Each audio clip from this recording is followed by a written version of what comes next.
So next we are going to discuss is about AIDS. तो यहाँ पे complete topic आपका चलेगा एड्स के ऊपर। पूरी वीडियो के अंदर हम एड्स के बारे में डिस्कस करेंगे। एड्स एड्स की फुल फॉर्म क्या होती है? Acquired immuno deficiency syndrome. Acquired immunodeficiency syndrome. Acquired क्या बताता है हमें? That this disease has been acquired. तो ये डिजीज कॉन्जीनाइटल नहीं होती, कॉन्जीनाइटल यानी कि बाय बर्थ नहीं होती। This has been acquired during the life time of an individual. Immunodeficiency, तो ये वर्ड क्या बता रहा है? यहाँ पे इम्यून सिस्टम की डेफिशिएंसी हो जाती है। There is deficiency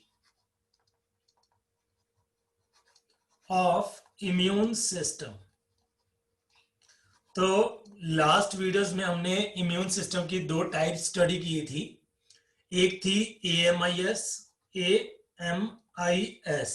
that is antibody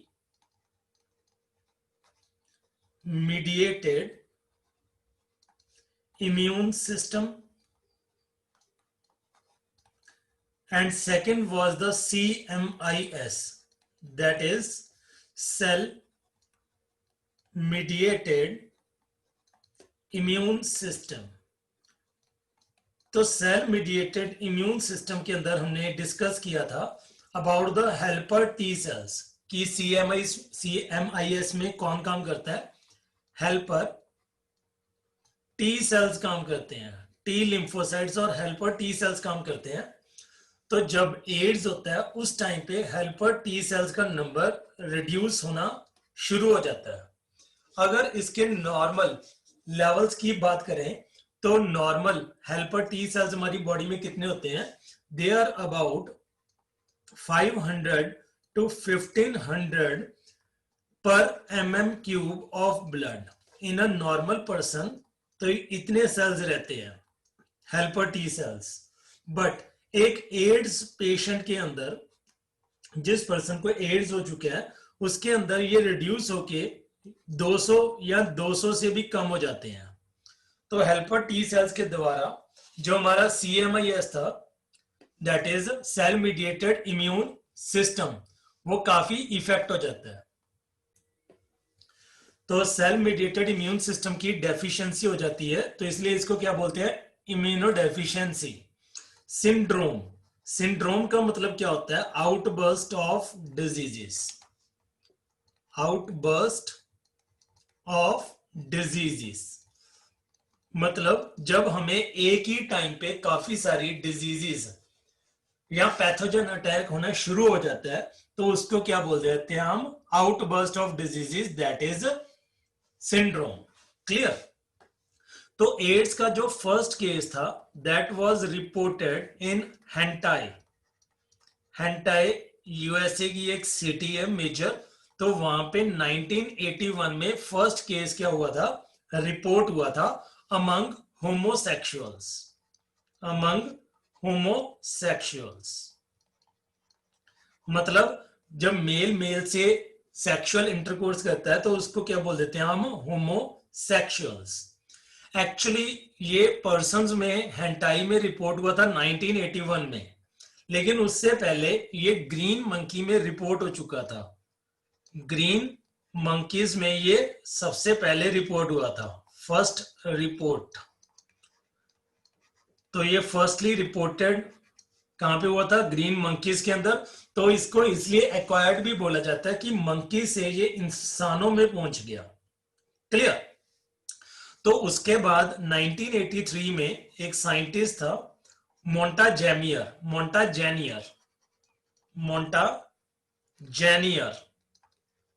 and उसके साथी थे एटॉल। उन्होंने 1983 के अंदर इसको एक्सट्रैक्ट किया था ह्यूमंस में से, एक्सट्रैक्टेड फ्रॉम ह्यूमंस। तो ह्यूमंस के अंदर से उन्होंने एक्सट्रैक्ट करके दिखाया। सिमिलरली 1984 के अंदर साइंटिस्ट था गैलो और उसके साथी, उन्होंने भी इसको एक्सट्रैक्ट करके दिखाया फ्रॉम ह्यूमंस। क्लियर? इंडिया के अंदर फर्स्ट केस 1986 में रिपोर्ट हुआ इन चेन्नई। चेन्नई के अंदर ये फर्स्ट रिपोर्ट हुआ था इंडिया में इन 1986। इसके अलग अलग नाम से इसको पहचाना जाता है, इसके काफी नाम यूज किए जा रहे थे। सबसे पहले HCLV3, HCLV3 that is human cell leukaemia virus, human cell leukaemia virus. उसके बाद इसको HTLV3 बोला गया, HTLV3 that is human T lymphocyte virus, lymphocyte virus. Then thereafter it was named as LAV, LAV that is lymphoadenopathy, lymphoadenopathy associated virus. Then thereafter it was named as HIV. तो HIV की काफी सारी types हैं, इनमें से दो major types हैं, HIV1 and HIV2. HIV1 is the most common AIDS strain in India, while HIV2 is the most common strain of AIDS in West Africa.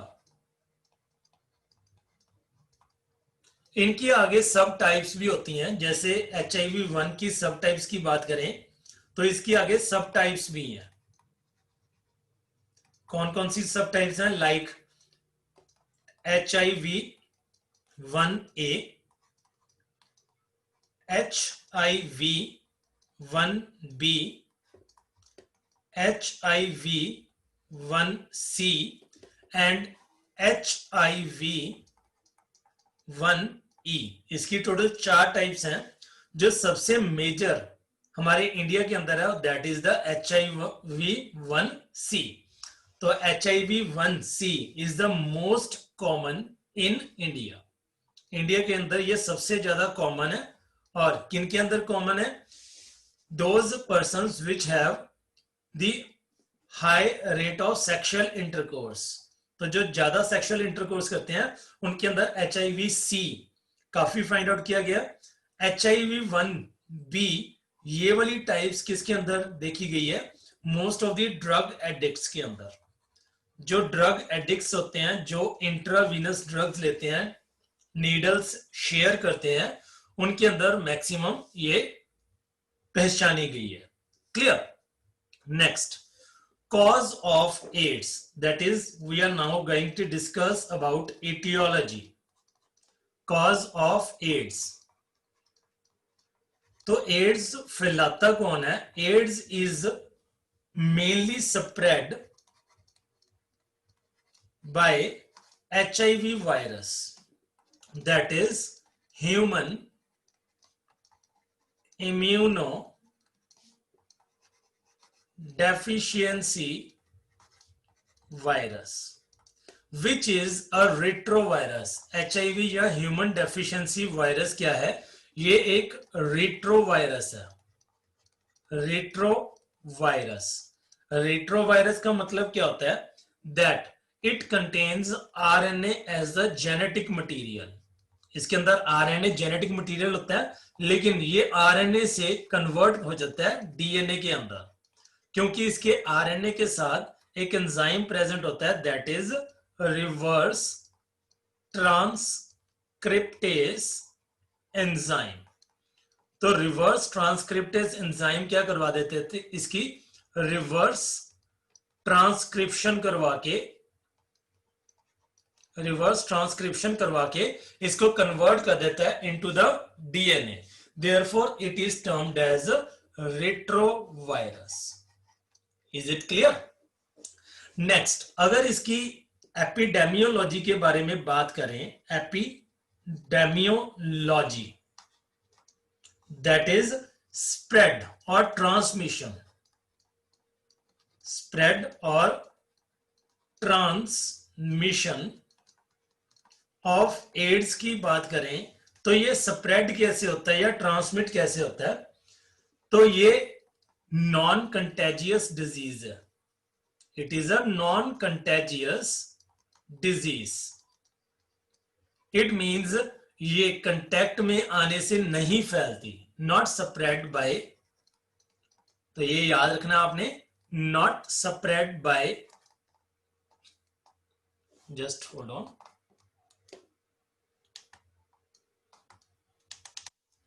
Not spread by contact, handshake, kiss, hug और sharing of articles और sharing of food. तो ये non contagious disease है। तो ये फैलती कैसे है? It is spread mainly during sexual intercourse, sexual intercourse के टाइम पे फैलने के चांसेस मैक्सिमम होते हैं। यूज ऑफ नीडल्स और साइरिंजेस, तो जो इंजेक्शंस वगैरह यूज करते हैं, तो एक ही इंजेक्शन की नीडल या सिरिंज हम मल्टीपल पर्संस के ऊपर यूज करते हैं, तो उस टाइम पे फैलने के चांसेस होते हैं। या फिर ड्यूरिंग कंटेमिनेटेड ब्लड ट्रांसफ्यूजन, जब ब्लड ट्रांसफ्यूज होता है तो उस टाइम पे अगर कंटेमिनेटेड ब्लड हम एक नॉर्मल पर्सन को ट्रांसफ्यूज कर दें तो उस टाइम पे ये फैलने के चांसेस होते हैं। ड्यूरिंग ऑर्गन ट्रांसप्लांटेशन, तो ऑर्गन ट्रांसप्लांटेशन के टाइम पे ये फैल सकता है। During artificial insemination, artificial insemination का मतलब होता है जब सीमेन इंसर्ट किया जाता है into the female vaginal tract or from infected mother to child, तो एक इन्फेक्टेड मदर से उसके बच्चे तक जा सकता है through colostrum, through colostrum. Clear? तो आपने ये याद रखना है that it is not a contagious disease, ये कंटेक्ट में आने से नहीं फैलता, it is not a contagious disease. तो यहां पे मैं एक लाइन लिख रहा हूं, वो काफी इंपॉर्टेंट लाइन है। AIDS only transmits through, AIDS only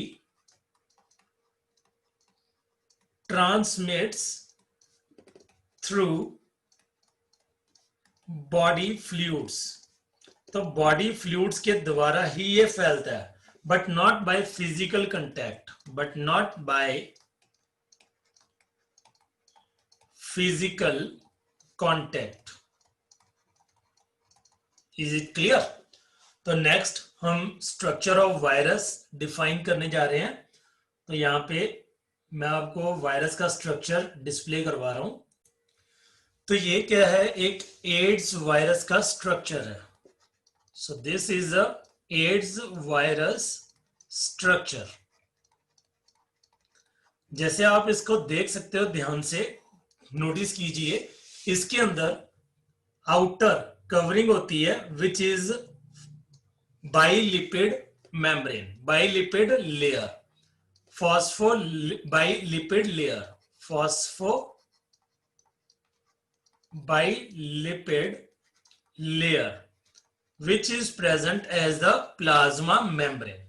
तो इसकी प्लाज्मा मेम्ब्रेन में फॉस्फोलिपिड बाइलेयर होती है, उसके बीच में ग्लाइकोप्रोटीन स्पाइक्स लगे होते हैं। जीपी मतलब ग्लाइकोप्रोटीन स्पाइक्स।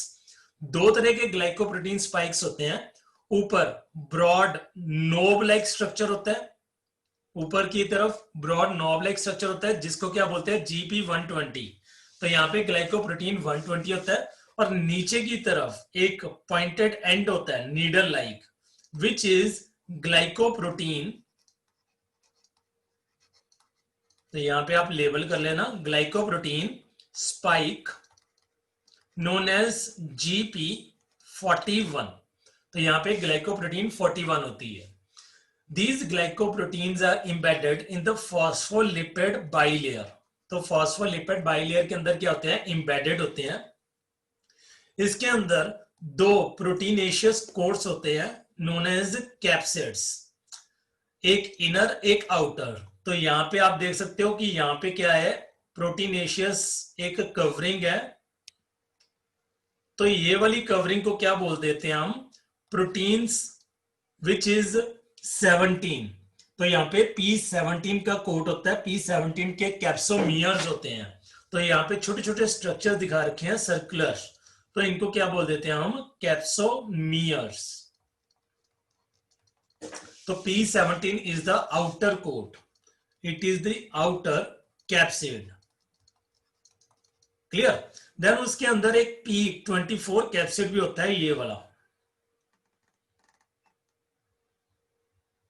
तो ये भी क्या है, एक प्रोटीन कोट है, इसके अंदर भी कैप्सोमियर्स होते हैं, लेकिन ये इनर कैप्सिड है, inner capsid which is P24।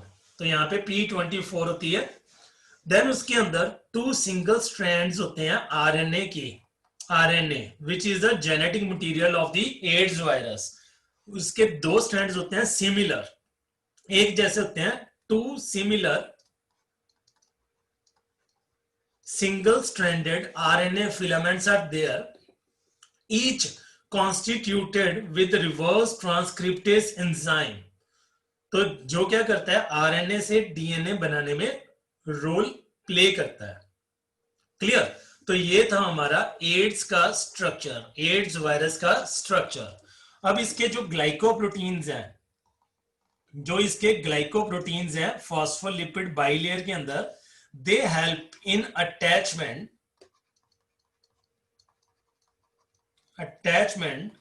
to the receptor sites on CD4। जो CD4 रिसेप्टर साइट्स होती हैं टी लिम्फोसाइट्स के ऊपर, क्योंकि ये टी लिम्फोसाइट्स को क्या करते हैं, अटैक करते हैं। तो टी लिम्फोसाइट्स के ऊपर जो CD4 रिसेप्टर साइट्स होती हैं, CD4 रिसेप्टर साइट्स, उनके ऊपर अटैच करवाने में रोल प्ले कौन करता है, glycoproteinaceous spikes. Is it clear. So this was the structure of the AIDS virus. Next हम इसके मोड ऑफ एक्शन को, यानी कि ये कैसे अपना इफेक्ट शो करता है, वो डिस्कस करने जा रहे हैं। क्लियर।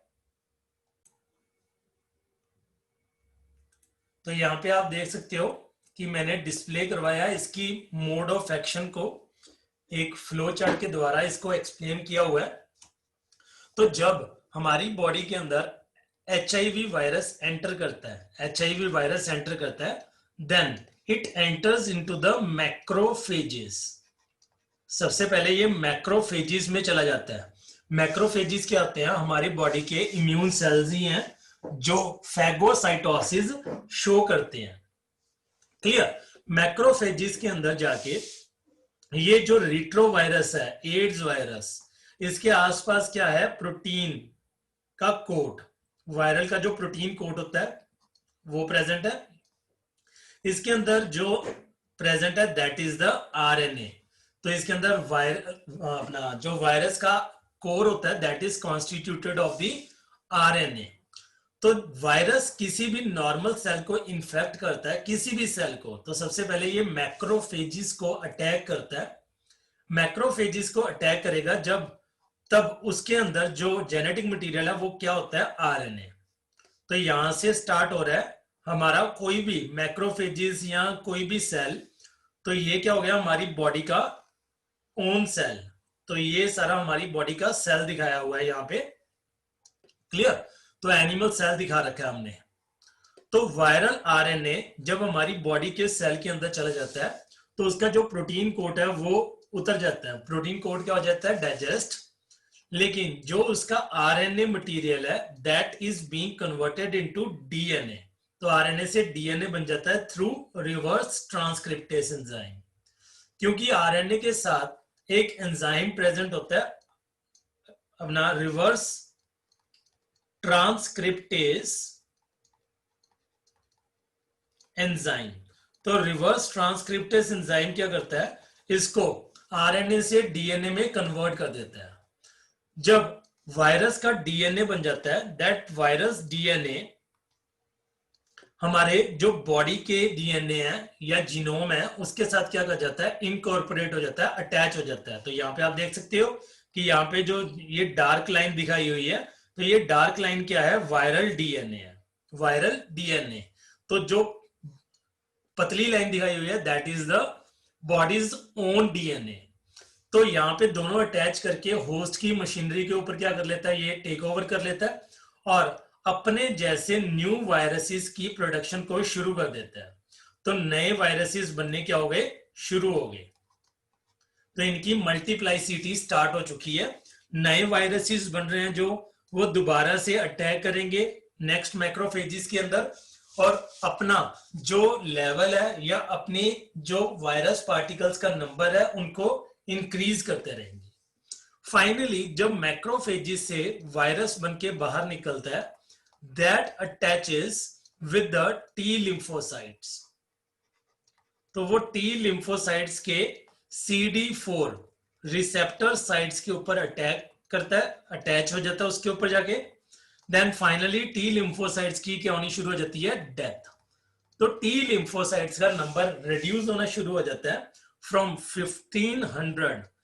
नॉर्मली कितने रहते हैं ये टी लिम्फोसाइट्स, 500 to 1500 पर ml drop of the blood. तो ये रिड्यूस होके कितने रह जाते हैं, सिर्फ 200 पर mm³। जब टी लिम्फोसाइट्स का नंबर काफी रिड्यूस हो जाता है तो उस टाइम पे ये बॉडी के ऊपर सिम्टम शो करना शुरू कर देते हैं बाय सिंड्रोम। तो अलग अलग तरह की बीमारियां लगनी शुरू हो जाती हैं। क्लियर। इसका जो सिम्टम्स है, जो नॉर्मल सिम्टम्स हैं वो क्या रहते हैं, fever.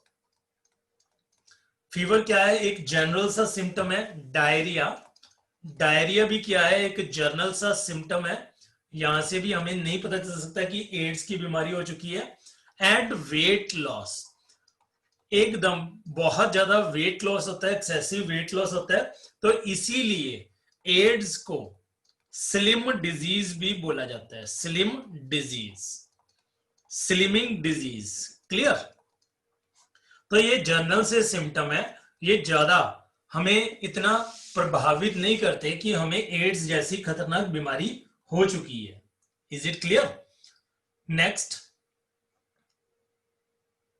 next we are going to discuss about its diagnosis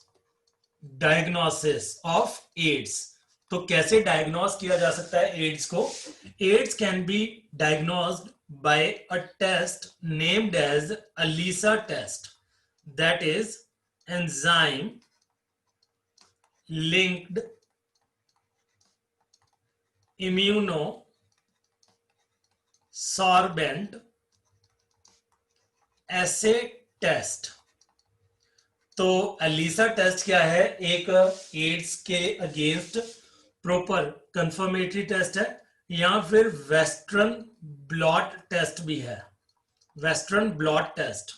तो एलिसा टेस्ट ये कैसे काम करता है, ये हमारी बॉडी के अंदर एंटीजन एंटीबॉडीज के बेस पे काम करता है। एंटीजन मतलब एड्स वायरस, एंटीबॉडी यानी कि उसके अगेंस्ट कोई ना कोई फॉरेन पार्टिकल के अगेंस्ट कोई ना कोई हमारी बॉडी ने एंटीबॉडी तैयार की है। तो एंटीजन एंटीबॉडी टेस्ट भी बोल देते हैं इसको, या एंजाइम सबस्ट्रेट रिएक्शन भी बोल देते हैं। Enzyme substrate reaction, enzyme substrate reaction करवा के या एंटीजन एंटीबॉडी रिएक्शन करवा के इसको कंफर्म किया जा सकता है लेबोरेटरी के अंदर। और भी काफी सारे टेस्ट आते हैं, जैसे रैपिड टेस्ट होता है,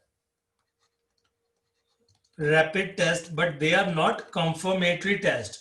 इसको डॉट ब्लॉट टेस्ट भी बोला जाता है, डॉट ब्लॉट टेस्ट। क्लियर। या फिर लेटेक्स अग्लूटिनेशन, लेटेक्स अग्लूटिनेशन टेस्ट होता है, ये भी कोई ज्यादा कंफर्मेटरी टेस्ट नहीं है। या फिर पार्टिकल अग्लूटिनेशन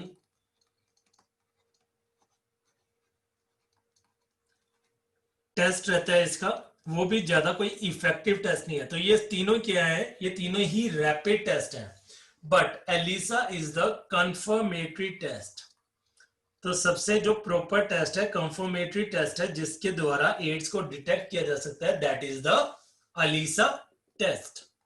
अगर इसके इंक्यूबेशन पीरियड की बात करें, इंक्यूबेशन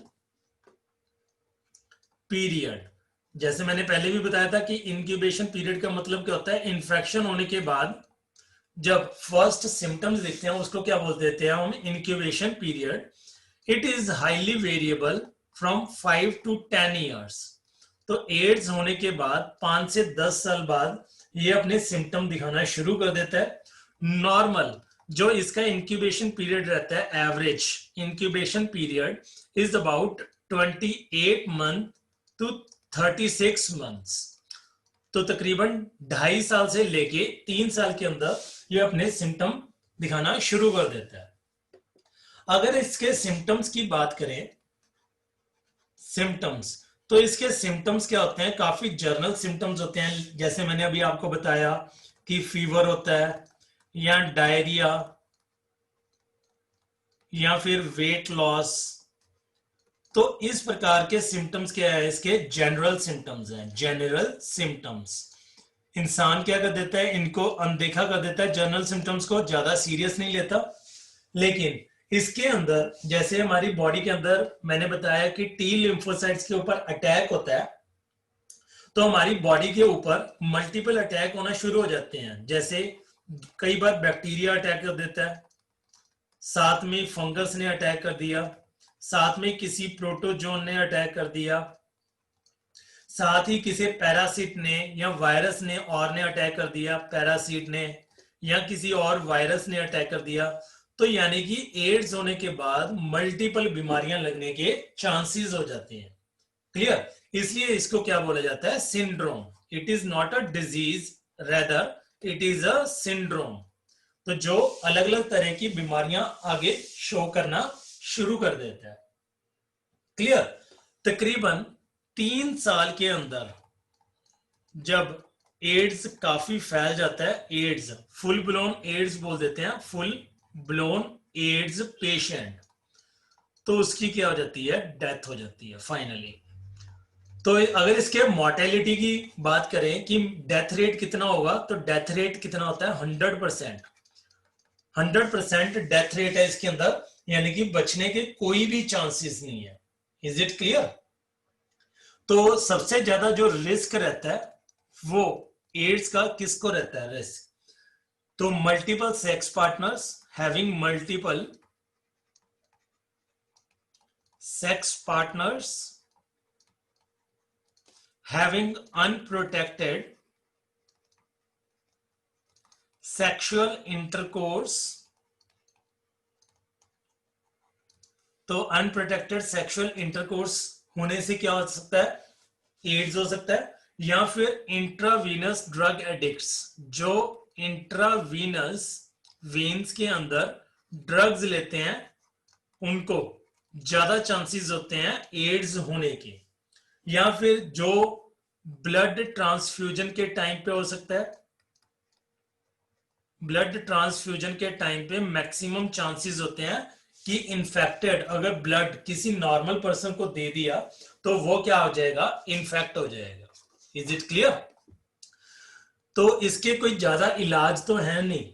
अगर इसके प्रिवेंटिव मेजर्स के बारे में बात करें तो सिर्फ हम क्या ले सकते हैं, preventive measures can be taken. तो कैसे ले सकते हैं प्रिवेंटिव मेजर्स, जैसे अभी बताया कि रिस्क किसको है, हैविंग मल्टीपल सेक्स पार्टनर्स और हैविंग अनप्रोटेक्टेड सेक्सुअल इंटरकोर्स। तो प्रिवेंटिव मेजर्स में क्या रहेगा, having only single partner, having only single sexual partner, या फिर having protected sex, that is use of condoms. तो उस प्रकार से इसके प्रिवेंशन लिए जा सकते हैं। या अवेयर करके, awareness among youth and students, तो स्टूडेंट्स को अवेयर करके, फोर्थ जो ड्रग एडिक्शन है उसको स्टॉप करके अबॉलिशिंग ड्रग एडिक्ट्स। तो ड्रग एडिक्शन को खत्म करके हम क्या कर सकते हैं, इसको प्रिवेंट कर सकते हैं, या फिर जैसे पॉलीगैमी को अवॉइड करके, अवॉइडिंग पॉलीगैमी। पॉलीगैमी का मतलब क्या होता है, हैविंग मल्टीपल सेक्स पार्टनर्स। तो ज्यादा सेक्स पार्टनर्स ना हो, पॉलीगैमी ना हो, तो वहां से क्या है, ये प्रिवेंट किया जा सकता है by using disposable syringes in hospitals। तो डिस्पोजेबल सिरिंज यूज करनी चाहिए, या फिर distribution of free condoms among the society. तो यहाँ पे कॉन्डम्स वगैरह या अनप्रोटेक्टेड सेक्स से बचने के लिए हमें मोटिवेट करना चाहिए बाय कंट्रोलिंग ड्रग अब्यूज। वो मैंने आपको ऊपर लिखी दी है ऑलरेडी। तो प्रिवेंटिव मेजर्स में दो सोसाइटीज काफी काम कर रही हैं। एक का नाम है नाको,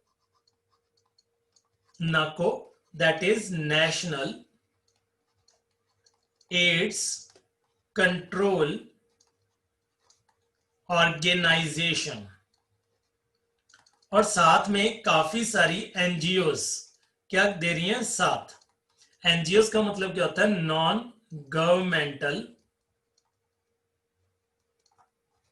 ऑर्गेनाइजेशंस, जो गवर्नमेंट द्वारा रन नहीं की जाती। तो world health organisation WHO, world health organisation, इसकी क्या कर देता है, फंडिंग करता है। जो नाको है उसको कंट्रोल करता है world health organisation. Is it clear? Next, 1 December is commemorated as world AIDS day. तो वर्ल्ड एड्स डे कितना होता है, 1 December। Is it clear? अगर इसके ट्रीटमेंट्स के बारे में बात करें तो इसका ट्रीटमेंट कोई भी नहीं है। It is not a curable disease. तो ये क्या है, एक नॉन क्योरेबल डिजीज है, नॉन क्योरेबल डिजीज। तो इसके अगेंस्ट काफी सारे ड्रग्स बनाने की बात चलती है, काफी सारे ड्रग्स हमने बनाए भी, लेकिन कोई भी ड्रग इसके अगेंस्ट ज्यादा इफेक्टिव नहीं पाया गया।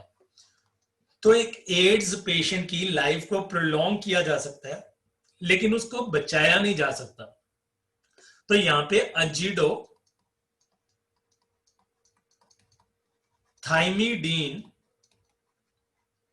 अजीडोथाइमिडीन दैट इज AZT, तो ये एक काफी इफेक्टिव ड्रग पाया गया जो क्या कर देता है, सुप्रेस करता है HIV वायरस को, HIV वायरस की एक्टिविटी को वो सुप्रेस कर देता है। या फिर टीआरस इंजेक्शन है, टीआरस इंजेक्शन, तो ये भी क्या करता है, it also suppresses the activity of the HIV virus. तो यहाँ पे सिर्फ पीपल्स पार्टिसिपेशन करके ही, पीपल को अवेयर करके ही, पीपल्स अवेयरनेस में कंट्रोल द एड्स स्प्रेड। तो एड्स स्प्रेड को सिर्फ पीपल पार्टिसिपेशन करके ही कंट्रोल किया जा सकता है। Is it clear? 1996 से एक टेक्निक चल रही है ART, anti retroviral treatment, ART। उसके बाद एक टेक्निक स्टार्ट हुई थी, highly active anti retroviral treatment, that is HAART,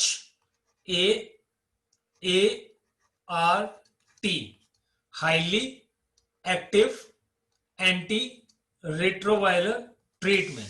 तो ये ट्रीटमेंट 1996 के अंदर स्टार्ट हुई थी।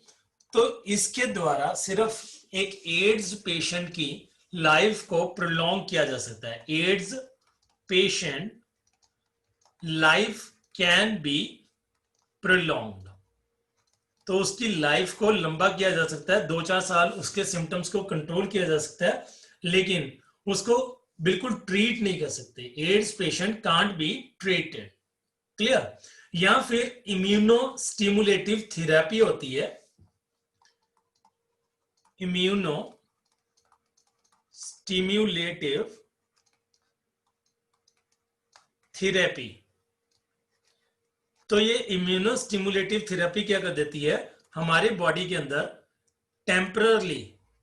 टेम्पररी बेसिस के ऊपर हमारी बॉडी के जो इम्यून सेल्स है उनको बूस्ट कर देती है। इम्यून सेल्स बूस्टेड, तो अगर इम्यून सेल्स बूस्ट हो गए तो हमारी लाइफ क्या हो जाएगी, प्रोलॉन्ग हो जाएगी, लेकिन इसका कोई भी इलाज नहीं है। So this was all about the AIDS in detail. Hope आपको अच्छी तरह से समझ आ चुकी है। तो नेक्स्ट वीडियो के अंदर हम डिस्कस करेंगे नेक्स्ट टॉपिक के बारे में, दैट इज द कैंसर। तो मिलते हैं नेक्स्ट लेक्चर में। Till then thank you and have a nice day, bye bye.